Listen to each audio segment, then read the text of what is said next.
کہ نبی پاک صلی اللہ علیہ وآلہ وسلم مسجد نبوی میں کھجور کے تنے کے ساتھ کھڑے ہو کر پھولا کے آپ گفتگو فرماتے، تقریر کرتے، کافی ٹائم وقت لگتا ہے، آپ کھڑے رہتے، آپ کو تھکاوٹ ہو جاتی۔ تو اس صحابی نے عرض کی، یا رسول اللہ اگر اجازت دے تو میں آپ کے لیے ممبر بنا کے لے آؤں، میں ممبر بنا کے لے آؤں۔ تو جب ممبر بن کے آ گیا، ممبر بن کے آیا، اللہ کے محبوب ممبر پر جلوہ گر ہو گئے۔ نبی پاک نے اس درخت تنے کھجور کے کو چھوڑا۔ بخاری کی حدیث مبارکہ ہے، میرے نبی جب ممبر پر جلوہ گر ہوئے، ادھر مسجد نبوی میں چیخنے رونے کی آواز آئی۔ صحابہ کرام کہتے ہیں کہ ایسے رونے کی آواز آئی جیسے اٹھنے کا بچہ گم ہو جائے نا، وہ بدک بدک کے روتی ہے، ایسے مسجد نبوی میں رونے کی آواز آئی کہ دیکھنے میں نظر کہیں بھی کوئی نہیں آواز آ رہی تھی، نظر کوئی کیا آتا تھا رونے والا۔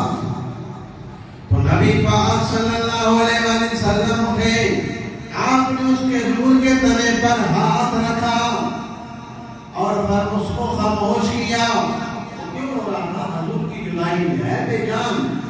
تو نبی پاک صلی اللہ علیہ وآلہ وسلم نے ہاتھ رکھ کر فرمایا، اے خشک تنے کھجور کے، یا تو دنیا میں تجھے ایک باغ میں لگا دیتا ہوں، پہلے کی طرح تو ہرا بھرا سرسبز ہو جائے گا، تیرا پھل مدینے کے لوگ کھائیں گے، یا میں تجھے جنت میں لگا دیتا ہوں، تیرا پھل جنتی کھائیں گے۔ اب فیصلہ تیرا ہے، جو تو پسند کرے گا، دنیا میں تجھے لگاؤں یا تجھے جنت میں لگاؤں، اب تیرے سامنے یہ فیصلہ ہے۔ اب چاہیے تو یہ تھا کہ حضور فرماتے کہ یا اللہ اس جنتی تنے کی جو محبت آئی مجھے بڑی پسند آئی ہے، لہذا یا اللہ تیری بارگاہ میں دعا کرتا ہوں اسے جنت میں لگا دے۔ میرے نبی کو رب نے اختیار دے کے بھیجا ہے۔ نبی پاک اس درخت سے پوچھ رہے ہیں کہ جنت میں جانا چاہتا ہے یا دنیا میں رہنا چاہتا ہے؟ اس کھجور کے تنے نے عرض کی کہ میں جنت میں رہنا چاہتا ہوں۔ تو وہ جنت میں یعنی اس کو جو ہے وہ زمین میں وہاں پہ اس کو دفن کر دیا گیا۔ حضور نے اس کے ساتھ جنت کا وعدہ کیا کہ تیرا پھل جنتی کھائیں گے۔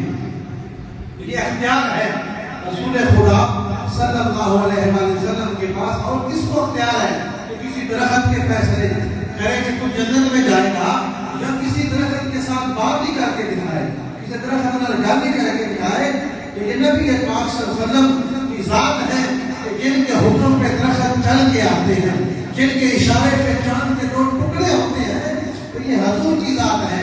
آپ نے حضور